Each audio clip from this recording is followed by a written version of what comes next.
ভুবনপুর গ্রামে ধীরে ধীরে নেমে এসেছিল সন্ধ্যার অন্ধকার। আকাশে জমে থাকা ঘন মেঘে ঢেকে গিয়েছিল চারিদিক। নদীর পার, গ্রামের কাঁচা পথ, এমনকি গাছপালাও। দূরে কোথাও মেঘ গর্জে উঠছিল গুড়গুড় শব্দে। মনে হচ্ছে আর একটু পরেই নেমে পড়বে ঝুম বৃষ্টি। ঠিক এমন সময় প্রতিদিনের মতো আজও জমে উঠেছিল শিবেন কাকার চায়ের দোকানের আড্ডা। আকাশটা যেন ভারী হয়ে উঠেছে পুরো। মনে হচ্ছে বাদলা নামতে আর বেশি দেরি নেই। তাই তো মনে হচ্ছে। তা তুই মেলার দিকে যাসনি? পুজো উপলক্ষে তো এবার বেশ বড় মেলা বসেছে রে। খুড়ো, তুমি তো জানোই শিবেনদার দোকানে সন্ধ্যার আড্ডাটা না দিলে কোনো জায়গাতেই গিয়ে শান্তি মেলে না। ওই রাকেশদা আসছে না? রাকেশদা আসলে বরং তারপর না হয় আমরা সকলে মিলে মেলার দিকে যাব। বেশ বেশ, তাই যাব। তবে আজ রাতের কথা তোদের মনে আছে তো? যদি আবার সেই কালো ছায়া নেমে আসে গ্রামে। খুড়ো, শুভ দিনে এসব অশুভ কথা তুলো না তো। আর তারপরও তো কালনন্দন গুরুদেব তো অনেক আগে সেসব গ্রাম থেকে তাড়িয়ে দিয়েছিল। তারপরও কেন এসব নিয়ে কথা বলছো বলো তো?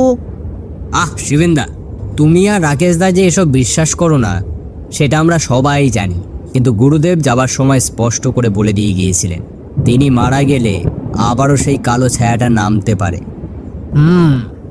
কিন্তু গত বছর পুজোর সময় তো কিছুই হয়নি, সে বছরও কিছু হবে না। তোমরা শুধু শুধু ভয় পেয়ে বসেছো। এটা ভয় পাওয়া নয় রে, এটা হচ্ছে সতর্ক থাকা, বুঝলি? যেটা তুই আর রাকেশ কখনোই মানিস না। গুরুদেব যখন চোখের সামনে সব দেখিয়েছিল তখন তোরা বিশ্বাস করলি বটে, কিন্তু তার আগে পর্যন্ত ওই কালো রাত নিয়ে তোদের শুধু অবিশ্বাসই ছিল। আচ্ছা খুড়ো, ওসব কথা থাক, কিন্তু রাকেশটা এখনো এলো না কেন বলো তো? আরে আসুক না রাকেশ দা, একটু দেরি করে আসুক। তোমাদের দেখে যদি দু একজন খদ্দের চা খেতে বসে তবে আমারও একটু রোজগার হয়। নয়তো গ্রামে সবাই তো বটতলায় মেলায় গিয়েছে, এদিকে আমার দোকানটা একেবারেই খালি পড়ে আছে। এমন সময় রাকেশদা গ্রামের রাস্তা দিয়ে হেঁটে এসে সোজা শিবেনদার চায়ের দোকানে ঢুকে বসে পড়ল বল্লভদার পাশে। এদিকে ঘন ঘন বিদ্যুৎ চমকাচ্ছে আকাশে। কি গো খুড়ো, আজ বেশ আড্ডা জমিয়ে ফেলছো দেখছি বল্লভদার সঙ্গে। তা তোমরা এখনো মেলাতে যাওনি? তোর জন্যই তো এতক্ষণ অপেক্ষা করছিলাম। আচ্ছা চল এবার মেলার দিকে যাই। না গো খুড়ো, আমি এখন যাব না। তোমার মনে আছে আমার ভাগ্নে সতীশের কথা? 2 বছর আগে যে দুর্গাপুজো এসেছিল, আজ সে আসছে কলকাতা থেকে। সে এলে আমি ওকে নিয়ে যাব মেলায়। আর শুনেছি সঙ্গে ওর একজন বন্ধুও আসছে। তা বেশ ভালো কথা, কিন্তু তুই কি ওদের নিতে ঘাটে যাবি না? শহরের ছোকরা একা গ্রামের রাস্তা দিয়ে আসা, সেটা তো ঠিক হবে না রে। আর খুড়ো বলো না, আমি তো আগেই বলেছি ঘাটে গিয়ে ওদের আমি নিয়ে আসবো। কিন্তু সতীশ বলল, মামা আমি আর ছোট্ট নেই, ঠিক আমার বন্ধুর সঙ্গে চলে আসতে পারবো। তাই আমি আর কিছু বলিনি। বেশ বিদ্যুৎ চমকাচ্ছে আকাশে। নদীর জলে বৈঠা চালিয়ে গ্রামের ঘাটের দিকে এগোচ্ছে মাঝি। নৌকাতে বসে 2 জন যুবক, বয়স আনুমানিক 22-23। বাবু, এই যে প্রায় ভুবনপুর গ্রামের কাছাকাছি চলে এসেছি। ওই যে সামনেই গ্রামটা চোখে পড়ছে। হ্যাঁ গো কাকু, সেই 2 বছর আগে শেষবার মামার বাড়িতে এসেছিলাম। মাঝখানে পড়াশোনার চাপে আর পুজোয় আসা হয়নি, তবে এবার বন্ধুকে নিয়ে যাচ্ছি। সাবধানে যেও বাবু, দেখছো না আকাশে কি ঘন মেঘ জমেছে, কখন বৃষ্টি নামবে কে জানে। হ্যাঁ কাকু, ঠিক আছে। আরে কাকুটা বেশ ভালোই ছিল, তাই না বল? হ্যাঁ, খুব মিশুকে ছিল। তবে আমার মামার গ্রামের মানুষও অনেক মিশুকে। তুই চল, বেশ আনন্দ পাবি। গ্রামের সকলেই মেলাতে গেলেও এখনো যায়নি রঘুনাথ ও তার স্ত্রী। মন যেন বেশ ভার হয়ে আছে তাদের। রঘুনাথ একজন দিনমজুর, যেখানেই কাজ পায় দিনে কাজ শেষ করে সন্ধ্যায় বাড়ি ফিরে আসে। তবে আজ কয়েকদিন ধরে তার কাছে কোনো কাজ নেই, তাই সে সকাল থেকে রাত পেরিয়ে ঘরেই বসে আছে। ওগো, আর কতক্ষণ ধরে এইভাবে বসে থাকবো বলো দেখিনি? কি আর করবো গিন্নি, সকলে বউ বাচ্চা নিয়ে মেলাতে ঘুরতে গেছে, আর আমি তোমাকে এবার পুজোতে একটা নতুন শাড়িও কিনে দিতে পারলাম না। আহা, হয়েছে, এভাবে বসে বসে মনটা খারাপ করো না তো। কয়দিন ধরে কাজ করব, কিছু নেই।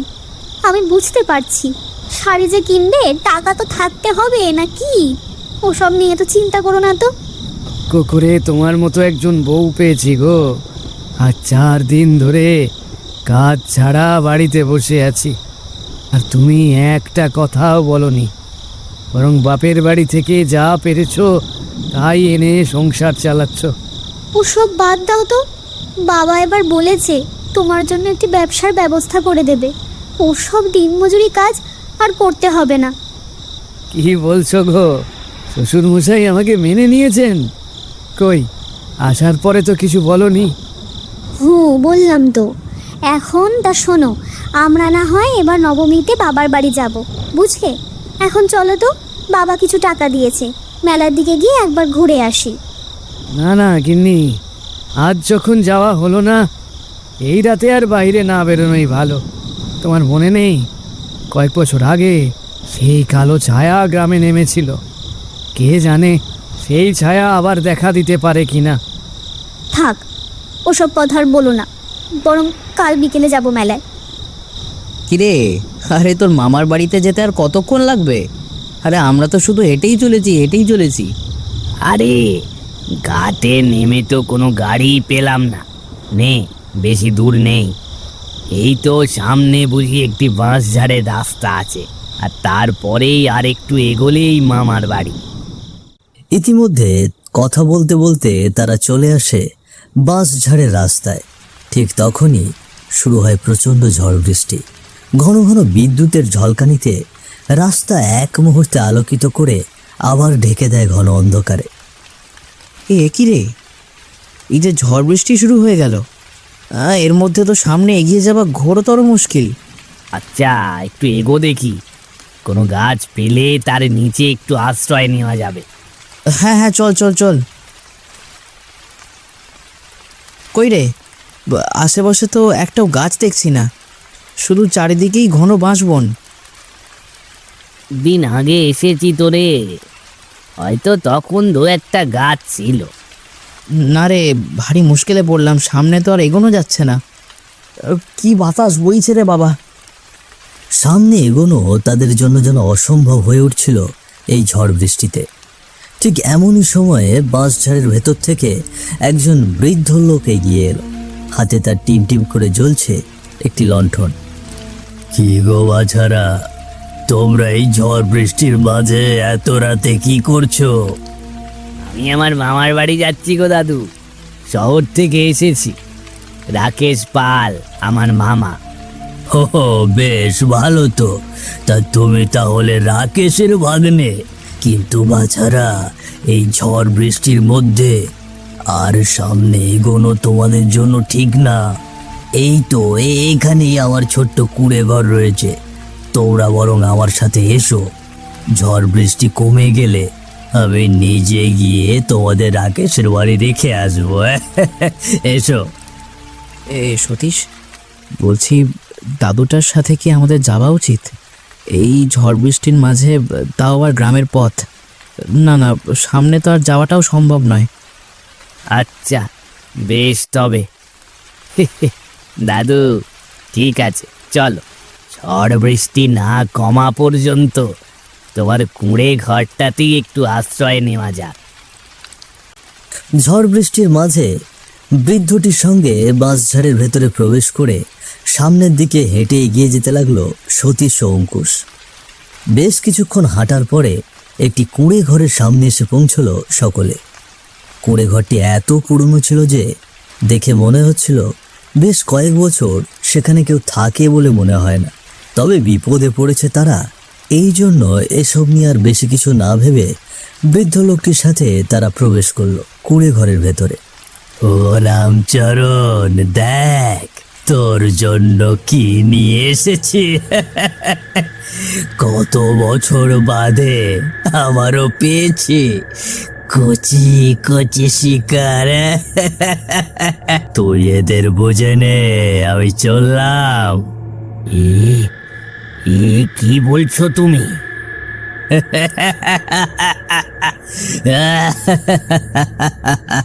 ঠিক এমন সময় বিকট এক হাসি দিয়ে সেখান থেকে অদৃশ্য হয়ে গেল বৃদ্ধটি।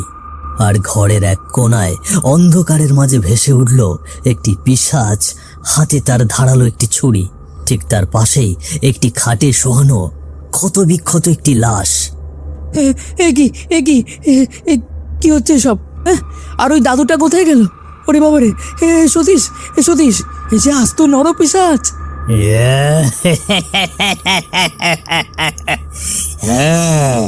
আমি আগে নরপিশাচ। ঠিক বলেছিস। আর এখন তোদের কিডনি, চোখ সব কিছু খুলে নিয়ে বাকি মাংস, হাড় গুড় সব চিবিয়ে চিবিয়ে খাবো।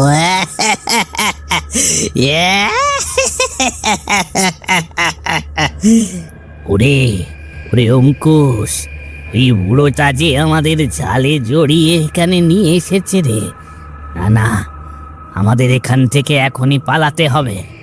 পালাবি? কোথায় পালাবি?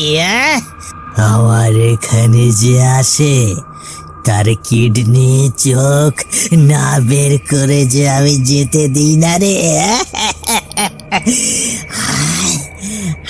আমার কাছে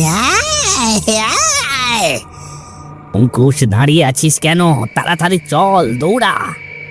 আর এক মুহূর্ত নষ্ট না করে তারা দুজনেই সেখান থেকে প্রাণপণে দৌড়তে শুরু করলো। চোখের সামনে যেন এখনো ভাসছে সেই রক্ত জল করার দৃশ্য। রাতের অন্ধকার ভেদ করে তারা যে কোথায় দৌড়ে যাচ্ছে সেটি তাদের একদমই জানা নেই।